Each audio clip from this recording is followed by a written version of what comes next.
इसलिए अगर अंदर की बुद्धि हो गई तो वो अष्टावक ऊपर से 8 अंग टेढ़े हैं, लेकिन अंदर के 8 अंग सीधे हो गए। तो चर्म से दृष्टि हटाओ। जैसे अष्टावक सभा में गया और वाणी जिनवाणी करी, तो वो जिनवाणी ऐसी मीठी लगी कि आकाशवाणी का काम कर गई और राजा भोज भी नतमस्तक हो गया। तो आज आपके लिए भी कितने दिनों से ये जिनवाणी मिल रही है, लेकिन मीठी नहीं लग रही है। दूसरे की वाणी तो मीठी लग रही है, लेकिन जिन की वाणी मीठी नहीं लग रही है, तीर्थंकर की वाणी मीठी नहीं लग रही है, बोर हो रहे हैं। इसका कारण है मिठास नहीं लग रही है। मतलब यह है कि हम चर्मकार हैं, चेतनकार नहीं बन रहे। तो आज हमें चेतनकार बनना है, क्योंकि आज हम कितने दिनों से एकमात्र छल छलावा और कसाए जो जोड़ जोड़ के कर रहे, शायद आपको विश्वास घट गया है कि इसका फल मुझे ही मिलना है। ये विश्वास घट गया है, इसलिए तुम दिन दहाड़े रात दिन एक कर रहे हो, 5 पापों में लिप्त हो और कसायों में लिप्त हो, उससे निकलने का प्रयास नहीं कर रहे हो। उसका कारण क्या है? उसका कारण है कि वीर की वाणी पर विश्वास नहीं हो रहा है, इस आकाशवाणी पर विश्वास नहीं हो रहा है, इस पर श्रद्धा नहीं हो रहा है कि इसका फल मुझे मिलना। अमृतचंद आचार्य ने 30वें काव्य में यही तो कहा है, और 30वें नंबर के काव्य में ये कहा कि स्वयं कृतम, स्वयं के द्वारा किए गए जो कर्म हैं वो तुमको ही भोगना है। पोथी पढ़ पढ़ के तुमने ज्ञान तो कर लिया, ध्यान रखना पोथियों का ज्ञान अलग वस्तु नहीं है। चारित्र की अनुभूति के साथ ज्ञान की अनुभूति, अगर तुम्हारे चारित्र की अनुभूति ज्ञान के साथ है तो वो आपकी अनुभूति है, नहीं तो ज्ञान ओनली थोता है। कैसा है? थोता है। तुम तो ऐसे सोचते हो पढ़ पढ़ के विद्वान, तो आज एक छोटा सा बालक विद्वान बन गया है। छोटा सा बच्चा सबको प्रवचन कर देता है, बता देता है। ऐसी एक बार ऐसी बात हो गई कि एक बिल्ली को चूहा बड़ा परेशान, वो चूहे को बिल्ली बड़े परेशान करती थी। तो बहुत सारे चूहे की मौतें होने लगी। एक दिन चूहे ने एक यानी कि अपने बड़े सरदार चूहे से कहा, मैं बड़े परेशान हूँ, क्या करूँ, बाहर जाता हूँ, भोजन के लिए जाता हूँ, मैं ही भोजन बन जाता हूँ, क्या करें? तो सरदार ने कहा चलो मीटिंग रखें, क्योंकि तुम लोग सबसे पहले मीटिंग की जल्दी सोचते हो। तो उन्होंने भी कहा चलो मीटिंग रखते हैं, और सारे चूहा मिलते हैं, मीटिंग चलती है। मीटिंग में बात निकली कि क्या करें, इस बिल्ली से कैसे बचें। पता ही नहीं चलती है बिल्ली कब आ जाती है, ये बिल्ली कब आ जाती है। तो एक काम करते हैं, चलो सारे चूहे एक साथ एक काम करते हैं, इस बिल्ली की आने की आहट आ जाए तो इसके गले में घंटी बांध देते हैं। क्या कर देते हैं? बिल्ली के गले में घंटी बांध देते हैं। चूहों ने बात अच्छी लगी, ये बात तो बहुत अच्छी है, अगर घंटी बजेगी तो अपन दौड़ लगाकर इतनी स्फूर्ति से आएंगे कि बिल्ली अपन को पकड़ नहीं पाएगी और बिल में घुस जाएंगे। बात फाइनल हो जाती है। प्रातःकाल सोचते हैं अब ठीक है, बात तो फाइनल हो गई कि बिल्ली को ऐसे बचाव हो सकता है, रक्षा हो सकती है, लेकिन अब समस्या यह है कि बिल्ली को कौन घंटी बांधेगा? बोलो इसमें से कौन सरदार है? कौन सरदार है चूहों में कि जो बिल्ली को घंटी बांधेगा? तो सारे चूहे बिल में जाके घुस गए। क्या हो गए? बिल में जाके घुस गए, कहने लगे कोई में ताकत नहीं है, इसलिए कहते न चूहे जैसे घुस गए बिल में। ऐसे ही बोलते जो साहस नहीं करते, बोलते ना, बिल्ली के सामने आने का जब साहस नहीं कर रहे हो तो कैसे रक्षा होगी। ऐसे ही जब तुम कर्म रूपी बिल्ली के सामने आने का साहस नहीं करोगे तो ये कर्म रूपी बिल्ली तुम्हारे लिए क्या करेगी, 5 इंद्रियों के विषयों को भेज करके और किसके लिए, कसायों को भेज करके इस आत्मा के ज्ञान दर्शन रूपी जीवन को नष्ट करती रहेगी।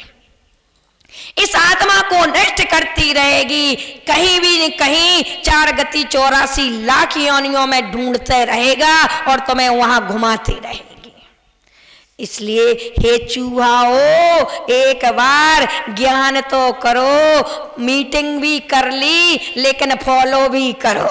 क्या करो, जीवन में भी उतारो। तो यहाँ पर आचार्य भगवंत यही कह रहे हैं कि चाहने वाले से कोई बड़ा नहीं हो जाता है, ज्ञान करने से कोई के कर्म नहीं कट जाते हैं। अगर कर्म कटते हैं तो किस कारण से कटते हैं, उसको जीवन में उतारने से कटते हैं। इसलिए जो आश्रय तुम्हारा आश्रय दुख घनेरे, जो तुम्हारे आश्रय आ रहे हैं बार बार, किस कारण से आ रहे हैं, ये स्थिति बंद और अनुभाग बंद किस कारण से हो रहे हैं, तो इस कारण को पहले समझो। तो आचार्य उमा स्वामी ने 8वें अध्याय के प्रथम सूत्र में कहे हैं कि आश्रय दुख घनेरे, कौन से आश्रय दुख घनेरे हैं, मिथ्या अवृत्ति प्रमाद कसाय योगा बंधेत्वा।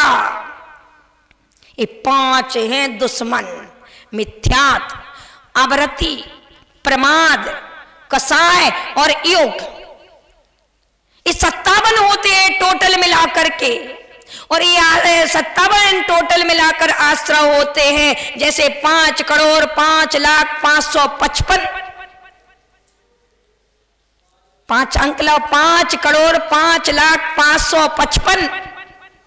अगर 5 के 5 अक्षर लिखे हैं आपके, और अगर उसमें से पहले का 5 कट गया तो बोलो कितने बचे, ओनली 5 लाख 555 बचेंगे।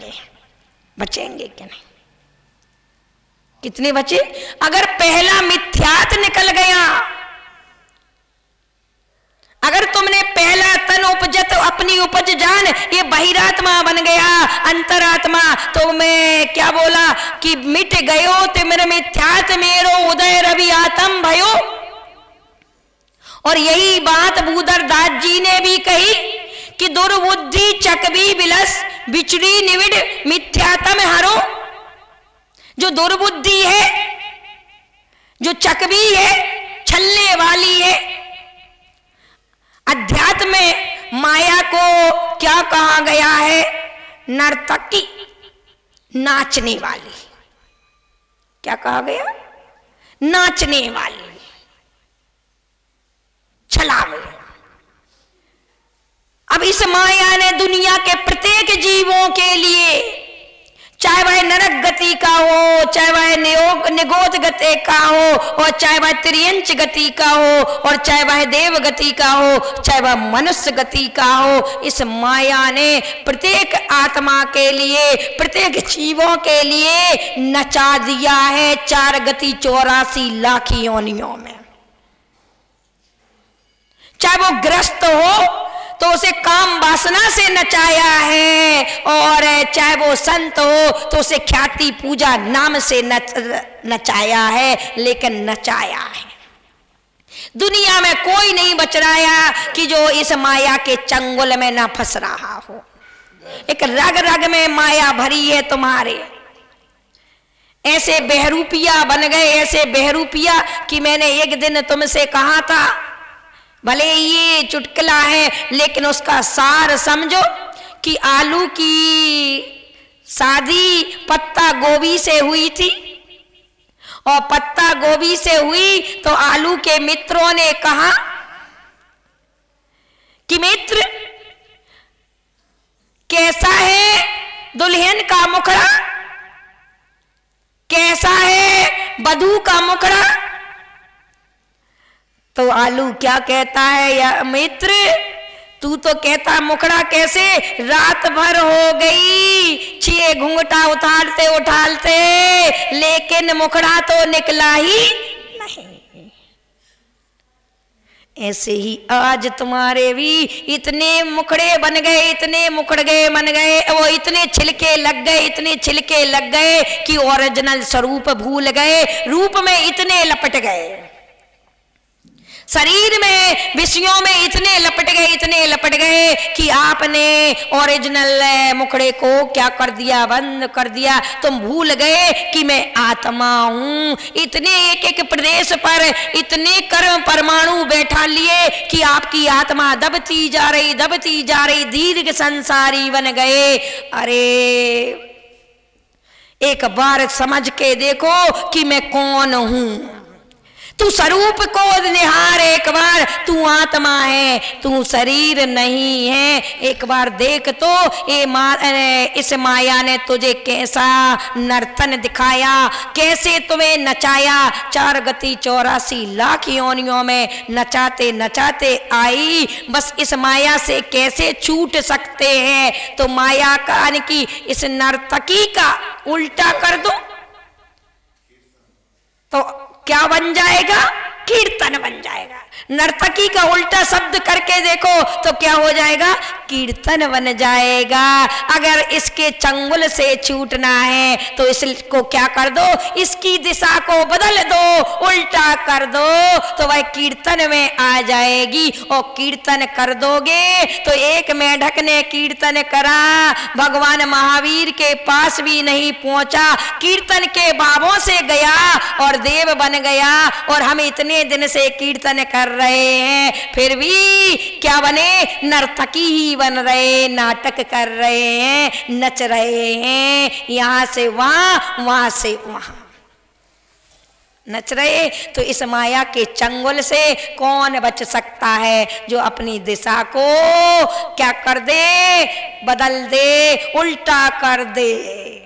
जिसकी ओर मुख है और उसकी ओर पीठ कर दे तो सहज क्या हो जाएगा, वो बन जाएगा, माया के चंगुल से बच जाएगा। तो आज तुझे पहले समझना है कि आज मैं किस माया के चक्कर में आकर अपने समय को बर्बाद, स्वरूप को भूल गया। तो मिथ्यात्व का मतलब यही है कि ये मिथ्या बुद्धि जो तुम्हें पुद्गल पर ले जा रही है, जो तुम्हें पैसों पर ले जा रही है। ध्यान रखना, लोगों ने सोच लिया कि पैसे में बहुत ताकत है, सबकी धारणा बनी है, सबकी धारणा बनी कि पैसे में ताकत है, पैसा ही परमेश्वर है।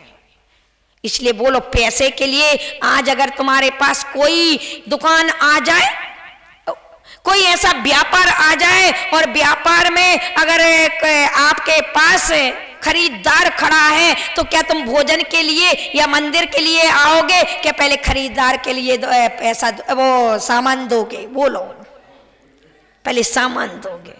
पतंग का समय है तो आपने भगवान छोड़ दिए लेकिन पैसा या दुकान नहीं छोड़ी। इसका मतलब यही है कि तुमने दुकान किस में लगाई, दुकान में लगा दिए, दुकान यहां नहीं लगाए, नहीं लगाए।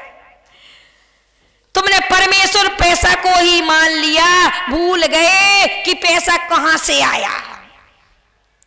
तो पैसे को एक बात मान के पकड़ लेना, अगर पैसा ही सब कुछ होता तो तीर्थंकर क्यों छोड़ते। पैसे से कभी भी तुम्हें उपलब्धि नहीं होगी। अगर उपलब्धि होगी तो एक घटना जीवंत घटना है। एक बार कर्म में और पुरुषार्थ में लड़ाई हो गई, विवाद हो गया। कर्म कहता है मैं बड़ा, अरे भाग्य कहता है मैं बड़ा, और पुरुषार्थ कहता है मैं बड़ा। जैसे पुण्य और पाप में लड़ाई हुई थी, यहां भाग्य और पुरुषार्थ में भाग्यवादी जो होते हैं कहते हैं हमारे भाग्य में होगा तो आ जाएगा, हम तो जे बैठे, ऐसे सोचते हैं। तो दोनों की चर्चा चलते चलते इंद्र के पास पहुंच गई, देवलोक तक पहुंच गई। और देवलोक में इंद्र को भी लगा मैं भी तो कर्म का खाता हूं, मेरा कर्म का उदय नहीं होता, तो आज मुझे इतनी जो सभा मिली है, आज मैं जो यश कर रहा हूं, ये सब कर्म के कारण हुआ है। और दोनों ने इंद्र के पास बात पहुंच गई। इंद्र कहता है देखते हैं, दोनों की परीक्षा करते हैं। दो इंद्र, एक भाग्य का रूप बनाता है और एक कर्म का रूप बनाता है और एक पुरुषार्थ का। एक बूढ़ा गरीब व्यक्ति था और वह लकड़ी काट रहा था, लकड़ी काट करके अपनी आजीविका चला रहा था। कोई ऐसा काम आया, उसके लिए एक ऐसी चीज मिल गई कि वह जाकर के, जो पुरुषार्थ नाम का इंद्र था, उसने जाकर के उससे कहा कि ये चीज ऐसी दे दी कि जाओ तुम ये राजा को दे दो। और वह राजा के पास भाग्य था, कर्म था, उसने क्या किया, उस पुरुषार्थ वाले के लिए उस चीज को प्राप्त करके राजा ने उसे खुश होकर के हीरों का हार दे दिया। क्या कर दिया? हीरो का हार दे दिया। भाग्य ने आकर के उसको छुड़ा लिया, कर्म ने आकर छुड़ा लिया। अर्थात वो घर आया और उस हार को उसने किस पर, कील पर टांग दिया, खूंटी पर टांग दिया। तिजोरी तो थी नहीं, टांग दिया। इतने में एक चील आई और हार को ले गई। पुनः वो वृद्ध पुरुषार्थ पुनः जाता है राजा के पास, कर्म के पास, और राजा कहता है कि चलो आज मैं तुम्हें हीरे की अंगूठी देता हूं। और हीरे की अंगूठी उसको देता है। कर्म कहता है देखो मैं बड़ा, तुम मेरे हीरे को पहन रहे हो। तो पुरुषार्थ कहता मैं बड़ा, देखो हीरे की अंगूठी मिली मेरे पास, राजा के पास मैं गया था। कर्म ने क्या किया, रास्ते में आ रहा था, ठोकर लगी, अंगूठी गिर गई नदी के पास।